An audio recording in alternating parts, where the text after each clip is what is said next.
বিনয়ের সাথে বলছি, আমাদের মনের দাবিগুলো, জনগণের দাবিগুলো আপনারা সংসদে দাঁড়িয়ে একটু বলবেন। যৌতুক বিরোধী আইনের প্রয়োগ চাই, যৌতুক মুক্ত সমাজ চাই। বড় সুখবর রয়েছে, এই অল্প দিন হলো বাংলাদেশের সংসদে বর্তমান সরকার যারা যৌতুকের বিরুদ্ধে, যারা যৌতুক নেবে, যৌতুকের বিরুদ্ধে, মাদকের বিরুদ্ধে সর্বোচ্চ শাস্তি মৃত্যুদণ্ডের আইন পাশ করা হয়েছে। এই জন্য আমাদের আঞ্জুমানের পক্ষ থেকে, আহলে সুন্নাত ওয়াল জামাতের পক্ষ থেকে আমি সরকারকে ধন্যবাদ জানাচ্ছি, মোবারকবাদ জানাচ্ছি। যৌতুক এবং মাদক এই দোনোটা দুইভাবে সমাজের জন্য অত্যন্ত ভয়ঙ্কর দুইটা ব্যাপার।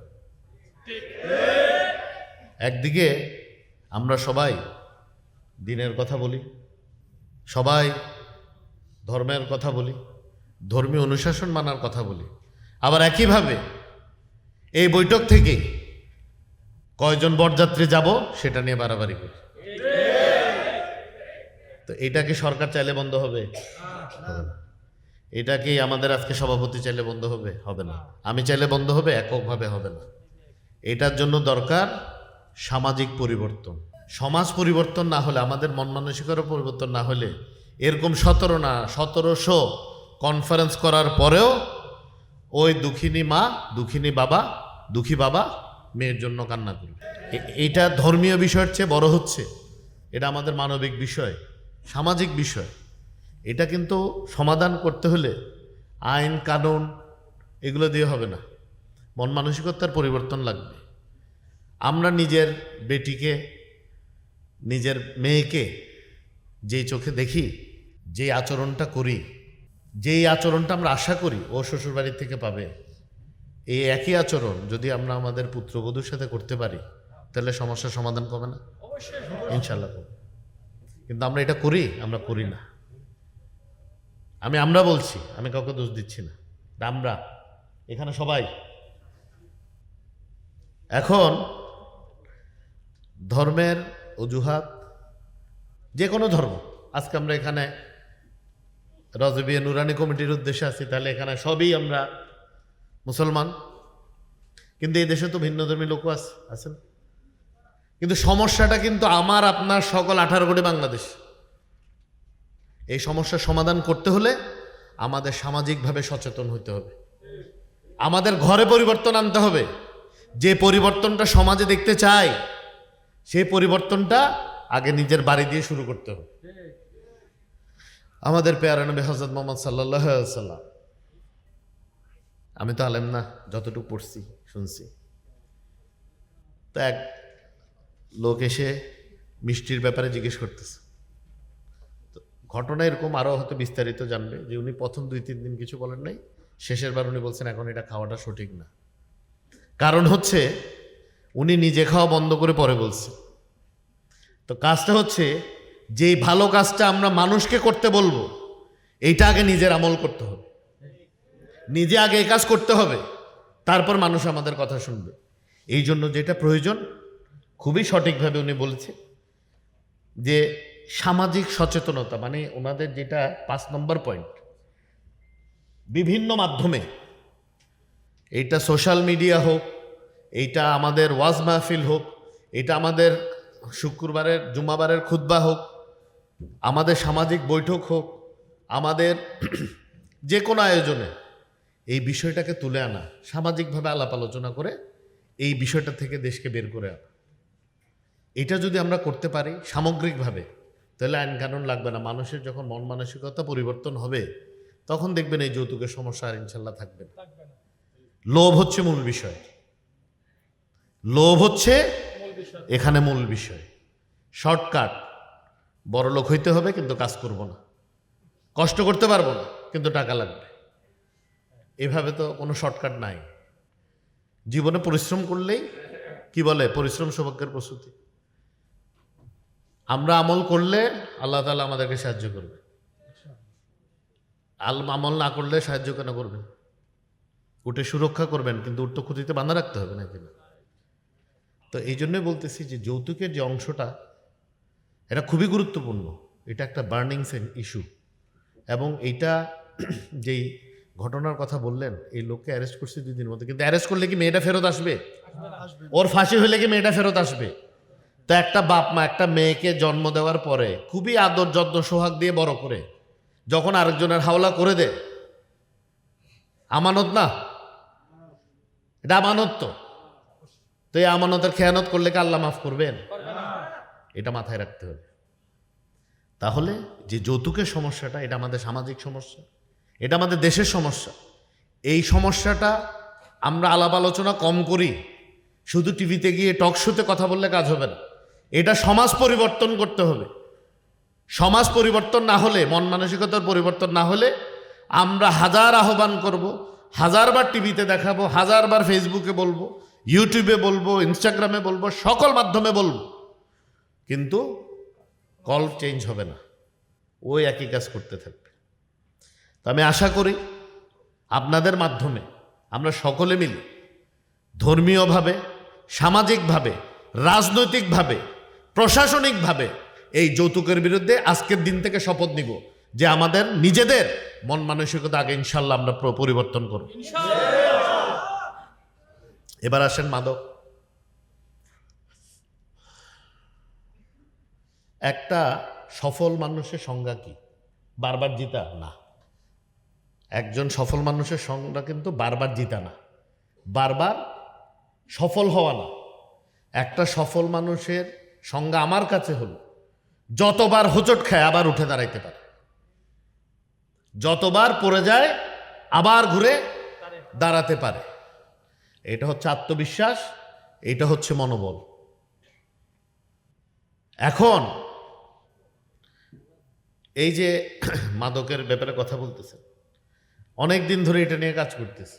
এদের সাথে যখন কথাবার্তা বলি খালি হতাশার কথা।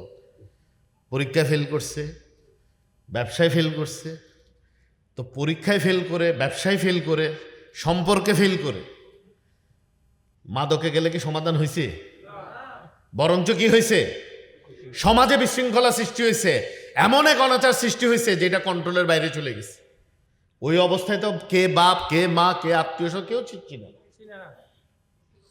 তো এইটাও কি আইন করে? আইন তো আছে, আইন তো আছে, ধরতেছি। 18 কোটি মানুষের দেশে আপনি কয়জনকে আইনের আওতায় আনবেন? আইন দিয়ে সম্ভব না। এটার জন্য আমাদের যে বিগত 17 বছরে আমাদের যে সামাজিক মূল্যবোধের অবক্ষয় হয়েছে, আমাদের যে নীতিনৈতিকতার অবক্ষয় হয়েছে, এইটা থেকে বের করতে হইলে আমাদের সকলে ঐক্যবদ্ধভাবে আবার কিন্তু কাজ করতে হবে। এই ছাড়া উপায় নাই। সুন্দর কথা বলতে পারবো, আমি অনেক কথা বলতেছি, মনে কষ্ট লাগতেছে, কথা সুন্দর হচ্ছে না। যে কথা শুনতে চাইছেন কথাটা ওরকম হচ্ছে না, এই কথা আমি বলি না। যে কথায় সমাজের লাভ হবে না, দেশের লাভ হবে না, মানুষের লাভ হবে না, এই কথা আমি বলি না। এভাবে আমি চট্টগ্রামের অলমোস্ট 1 লক্ষ ভোটের ব্যবধান আমি নির্বাচিত হয়েছি। আমার এলাকার লোক আমার পছন্দ করছে, আলহামদুলিল্লাহ। সত্যি কথা বলতে হবে। সমাজে যদি আপনি আসল রোগটা না ধরেন, আপনি রোগ সারাইতে পারবেন। কথা বললাম, মিডিয়ার ভাইরা আছে, সুন্দর করে 2টি স্টেটমেন্ট দিয়ে দিল, বাসায় চলে গেলাম, সব ভুলে গেছি। হবে না? আমাদের চেষ্টা করতে হবে, শেষ পর্যন্ত ইনশাল্লাহ চেষ্টা করতে হবে, আল্লাহ কামিয়াব করবে, এই আশা আমাদের আসতে হবে ইনশাল্লাহ। মাদক বিরোধী আন্দোলনে আমাদের একটা সামাজিক আন্দোলনের মতো এটা করতে হবে, সকল ঐক্যবদ্ধভাবে হতে হবে। এই যে গ্রামে গ্রামে আমরা কিন্তু প্রত্যেকে জানি কোন ছেলেটা মাদক বিক্রি করতেছে, জানি না? ভয় বলি না, কিন্তু জানি। গ্রাম কিন্তু ছোট জায়গা, শহরের বিষয় আলাদা। গ্রামে কিন্তু কোন গ্রামে, কোন ওয়ার্ডে, কে কোন ইউনিয়নে কোন বেড়া কি করতেছে সবাই জানে, 100% জানে। তো সামাজিকভাবে এটা বলে দিলেই হয় যে অমুকের ছেলে মাদক ব্যবসা করে, তাহলে কি হবে? লজ্জায় পড়ে যাবে। এটা থেকে বিরত থাকবে। আইনের হাতে তুলে দিতে হবে 2-4 জন, মারামারি করার দরকার নেই, আইনের হাতে তুলে দিলে হবে। আস্তে আস্তে নিজেরা এটাকে, নিজের সন্তান হোক, নিজের সন্তানও যদি মাদক বিক্রির সাথে জড়িত থাকে তাকে আইনের হাতে তুলে দিতে হবে। এইটা ওই সন্তানকে বাঁচানোর জন্য এবং আমাদের আগামী ভবিষ্যৎ প্রজন্মকে বাঁচানোর জন্য এটা আমাদের করতে হবে, ইনশাআল্লাহ করতে হবে। আমরা যদি চিন্তা করি এইটা স্বরাষ্ট্রমন্ত্রী মহোদয় করবে, এইটা অমুক প্রতিমন্ত্রী করবে, এটা এমপি করবে, এটা মাননীয় প্রধানমন্ত্রী করবে, আর কাজটা হবে না। যেই কাজ নিজেরটা নিজের করতে হবে, তারপর আমরা সহ মিলে কাজ করলে এটা শক্তিশালী হবে এবং ইনশাল্লাহ আমরা কামিয়াব হব। আমাদের এই যে এই ধরনের সভাগুলো কেন প্রথাগতভাবে সাকসেসফুল হয় না জানেন? বিকজ বাইরের থেকে যখন দেখে বলে যে এরা কি বলে, এগুলো কোনো সমাজের কাজে আসে। এমন আলোচনা হতে হবে যেটা ধর্মীয় অনুভূতিকে উজ্জীবিত করার সাথে সাথে সমাজ কল্যাণে বাস্তবসম্মত কিছু সমাধান দেয়। তাহলে কিন্তু আমাদের এই যে সম্মেলন, আমাদের যে কনফারেন্স, এগুলো আরো সফল হবে। আমাদের যে গণ্ডিটা এটা আরেকটু বড় করতে হবে। আমাদের যে চিন্তাভাবনা, আমাদের যে ধ্যান ধারণা, এটাকে আরেকটু প্রসারিত করতে হবে। তাহলে ইনশাল্লাহ আমরা সফলতা পাব। তবে আমি ধন্যবাদ জানাই আজকের মাননীয় সভাপতি আবুল কাশেম নুরি সাহেব। অত্যন্ত গুরুত্বপূর্ণ দুইটা বিষয় নিয়ে আপনি কাজ করতেছেন এবং ইনশাল্লাহ একজন সমাজকর্মী হিসেবে, একজন রাজনৈতিক কর্মী হিসেবে, রাষ্ট্রের একজন ক্ষুদ্র প্রতিনিধিত্বকারী হিসেবে ইনশাল্লাহ আপনার এই যাত্রায় আপনি আমাকে সহযাত্রী হিসেবে পাবেন।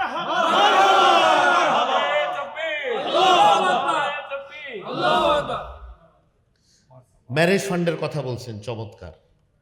তো এই ম্যারেজ ফান্ডটা কে দিবে? সরকার দিবে? সরকার না, এটা আমরাই দিতে পারি। মালয়েশিয়াতে আমি জাকাতের একটা কালেকশন সিস্টেম দেখছি, খুব সুন্দর। আমরা ইনকাম ট্যাক্স দিই, ওরা আমাদের অ্যাসেস করে, মানে সম্পদ পরিমাপ করে আমাদের থেকে জাকাতটা কেটে রাখে। মালয়েশিয়াতে আমরা এক একজন যে জাকাতে শাড়ি আর লুঙ্গি দিই, এটা খারাপ না, এটা ভালো।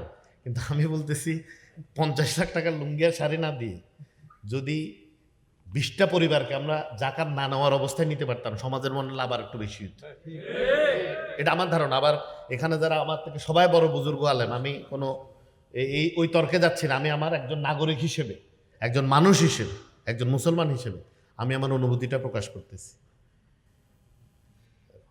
30 বছর, 25 থেকে 27 বছর যাবৎ আমি আল্লাহর রহমতে জাকাত দিচ্ছি, আলহামদুলিল্লাহ। আল্লাহর কাছে কর্জ রাখিনি, মানুষের কাছে কর্জ রাখিনি। কিন্তু আমি কোনো সময় এইভাবে করে জাকাত দিনে আজকের দিন পর্যন্ত। আমি আমার যতটুকু ক্ষুদ্র সামর্থ্য আছে এমন চেষ্টা করি যাতে আগামী বছর 5 জন লোক হইলে আর জাকাত না দিয়ে জাকাত দেওয়ার ব্যবস্থায় যায়। এটাতে সমাজের উন্নয়ন হয়। এই যে ম্যারেজ ফান্ডের কথা বলছে, শুধু যদি আমরা আমাদের জাকাত ফান্ডটাকে রাষ্ট্রীয়ভাবে ম্যানেজ করতে পারি, আমরা তো এগুলা দিয়ে সারবো। এছাড়া অনেক সমাজের উন্নয়নমূলক কর্মকাণ্ড করা যাবে। অনেক টাকা জাকাত হয় কিন্তু আমাদের, যদি সহিভাবে দিতে চাই অনেক টাকা জাকাত হয়। এটা দিয়ে বাংলাদেশে দরিদ্র থাকবে না ইনশাল্লাহ। তো আপনার প্রস্তাবটা অলরেডি একটা রিসার্চের মধ্যে আছে, এটা না, মানে ওভারঅল জাকাত নিয়ে একটা কাজ চলতেছে ইনশাল্লাহ। তো আশা করি ওই প্রস্তাবের সাথে আমি এটাও মাননীয় ধর্মমন্ত্রীর কাছে উপস্থাপন করব। আরেকটা বললেন দেশের সকল মসজিদের ইমাম খতিবদের সম্মানে, এটা তো আলহামদুলিল্লাহ আমাদের মাননীয় প্রধানমন্ত্রী জনাব তারেক রহমান এমপি মহোদয় এইটা শুরুতেই শুরু করে দিয়েছেন, আল্লাহর রহমতে। এবং এখন পুরো দেশে এই তথ্য সংগ্রহ চলতেছে। ইনশাল্লাহ দ্রুততম সময়ের মধ্যে, সম্ভবত 180 দিন হওয়ার আগেই এটার প্রথম একবার হয়েছে, আবার মানে আগে তো পাইলটিং হয়েছে, এবার পুরো দেশব্যাপী ইনশাল্লাহ এটা চলমান থাকবে, শুরু হবে এবং এটা ভবিষ্যতে চলমান থাকবে। এছাড়াও এখানে অনেকগুলো যুক্তিতর্ক আছে যেগুলো আলোচনার সাপেক্ষে করা যাবে। তবে মূল বিষয়টা আজকে বলে যায়, অনেকক্ষণ বলে ফেলছি, সবাই বিরক্ত হচ্ছে। মূল বিষয়টা হচ্ছে এরকম, আমার ঘর আমার পরিষ্কার করতে হবে। আমি যে বিছানাটাতে থাকি এটা সাফ সুতরা কে করবে? আরেকজন করবে? আমার করতে হবে। তাহলে আমি সাফ বিছানায় শুইতে পারবো, আমি সাফ কামরায় থাকতে পারবো যদি আমি নিজে পরিষ্কার করি। যদি আরেকজনে পরিষ্কার করবার আশায় থাকি, সবসময় আমার ময়লার মধ্যে থাকতে হবে। আমার দেশের যৌতুক সমস্যা, আমার দেশের মাদক সমস্যা আমাদের নিজেদের সমাধান করতে হবে, তাহলে ইনশাল্লাহ এটা সমাধান হবে। আমরা যদি আরেকজনের মুখাপেক্ষী হয়ে থাকি এই সমস্যার সমাধান আসবে না। তো আসেন, আজকে আপনাদের কাছে আমি আহ্বান জানাই, আমরা যারা এখানে আছি সকলে মিলে যদি নিজ নিজ এলাকায় চেষ্টা করি, তাহলে অবশ্যই আমরা বাংলাদেশের প্রধান যে দুইটা সমস্যা, এই মারাত্মক রকমের সমস্যা, এই দুটো সমস্যা থেকে ইনশাল্লাহ আমরা আমাদের দেশ এবং দেশের মানুষকে আসান দিতে পারবো। আপনাদের সকলকে ধন্যবাদ। আল্লাহ আমাদের সকলকে হেফাজত করুন, দোয়া করবেন, ইনশাল্লাহ আমিও দোয়া করবো। আসসালামু আলাইকুম রহমতুল্লাহ। ৮,০০০-এর যে 4টা মাদ্রাসা আছে, ইনশাল্লাহ এটার ব্যাপারে আমি আমার সাধ্যমতো ব্যবস্থা নিব ইনশাল্লাহ। দোয়া করবেন, ইনশাল্লাহ আমিও দোয়া রাখবো। আসসালামু আলাইকুম রহমতুল্লাহ। আবুল কাশেম নুরি উনি ওনার যে আন্দোলন, এই যে যৌতুক বিরোধী, মাদক বিরোধী আন্দোলন, এই যে সামাজিক আন্দোলনে রূপ দিয়ে এই আন্দোলনকে উনি মানুষের কাছে পৌঁছে দিয়েছেন এবং এই আন্দোলনের মধ্য দিয়ে উনি অনেক ক্ষেত্রে উনি সফল হয়েছেন। উনি থেমে যান নাই, উনি ওনার আন্দোলন চালিয়ে যাচ্ছেন। আমরাও এই আন্দোলনের একজন সহকর্মী হিসেবে ওনার পাশে আমরা থাকতে চাই, চট্টগ্রামবাসী থাকতে চাই। কারণ আমরা সংসদে এই যে বাজেট অধিবেশন পরবর্তী সময়ে অথবা রাষ্ট্রপতি ভাষণের উপর ধন্যবাদ প্রস্তাব দিতে গিয়ে অধিকাংশ সংসদ সদস্য মাদকের সমস্যা নিয়ে কিন্তু কথা বলেছেন। এটা মাদক শুধু আমাদের চট্টগ্রামের অথবা আমাদের আঞ্চলিক সমস্যা না, এটা গোটা দেশের একটা বিশাল সমস্যা হয়ে দাঁড়িয়েছে, যে সামাজিক সমস্যা, এটা রাষ্ট্রীয় সমস্যা হয়ে দাঁড়িয়েছে। আসার কথা আপনারা জেনে খুশি হবেন, আমরা এই মাদকের বিরুদ্ধে যাতে যথাযথ ব্যবস্থা নেওয়া যায় সেই লক্ষ্যে ইতিমধ্যে জাতীয় সংসদে মাদক বিরোধী একটি আইন পাশ হয়েছে, জুয়া বিরোধী আইন পাশ হয়েছে। তো শুধু আইন দিয়ে তো এটা সমাধান সম্ভব না। এটাকে এই যে আমাদের হুজুর আবুল কাশেম নুরি হুজুর যে সামাজিক আন্দোলন যেটা শুরু করেছে, আমি মনে করি এখানে এই যে পুলিশ অথবা প্রশাসন দিয়ে এটা সর্বতভাবে শেষ করা, ধ্বংস করা, নির্মূল করা এটা সম্ভব না। এটা আমাদেরকে সামাজিক আন্দোলনের মধ্য দিয়ে আবুল কাশেম নুরি মহোদয়ের মতো যেভাবে শুরু করেছেন, এভাবে আমরা যদি আমরা সমাজের প্রত্যেক স্তরে আমরা যদি এটাকে মানুষের মাঝে নিয়ে যেতে পারি, যদি আমাদের সমাজে যারা বয়স্করা আছেন সেখানে বয়স্কদের সাথে তরুণ যুবকরা যদি তাদের সাথে সহায়তাকারী হন, আমরা যদি এটাকে সত্যিকার অর্থে সামাজিক আন্দোলনের রূপ দিতে পারি, তাহলে যে যৌতুক বলেন, এটা মাদক বলেন, আর যে কিশোর গ্যাং যে এটা বলেন, এগুলো ইনশাল্লাহ দূর হবে। আজকে সামাজিক সচেতনতা সেই কাজটাই আমাদের হুজুর করেছেন। আমরা প্রচলিত ধারণা হচ্ছে হুজুরা শুধু ওয়াজ করবে, শুধু নামাজ রোজার কথা বলবে, ব্যস্ত দুজকের কথা বলবে, কিন্তু তা সেই প্রচলিত ধারণার বাইরে গিয়ে আবুল কাশেম নুরি সাহেব যে দৃষ্টান্ত স্থাপন করেছেন, প্রত্যেকটি আলেম সমাজের এটা মাথায় নিয়ে, বিশেষ করে এখানে ওনার যে 15 দফা এখানে আছে যে ইমাম সাহেবরা যাতে মসজিদে খুতবায় এগুলোর ব্যাপারে যাতে মানুষকে সচেতন করে, এটা আলেম সমাজের একটা বিশাল দায়িত্ব আছে। কারণ একজন আলেম, ওনার কথা মানুষ শুনে, ওনার কথা মানুষ অনুধাবন করে এবং সেটা মেনে চলার চেষ্টা করে। কাজেই আমাদের যে আলেম সমাজের একটি বিশাল ভূমিকা রয়েছে এই মাদক মুক্ত সমাজ করার ক্ষেত্রে, কাজে আপনারা সেই ভূমিকা রাখবেন। আমি আমার পক্ষ থেকে, আমার দলের পক্ষ থেকে, আমার সরকারের পক্ষ থেকে, সংসদের পক্ষ থেকে আবুল কাশেম নুরি এবং ওনার যে টিম যে একটা বিশাল কর্মযজ্ঞ দেশের কল্যাণে, জাতির কল্যাণে করে যাচ্ছেন, সেই জন্য আমি ওনার প্রতি কৃতজ্ঞতা এবং ধন্যবাদ জানিয়ে আমি আমার বক্তব্য শেষ করছি। আসসালামু আলাইকুম ওয়া রাহমাতুল্লাহি ওয়া বারাকাতুহু।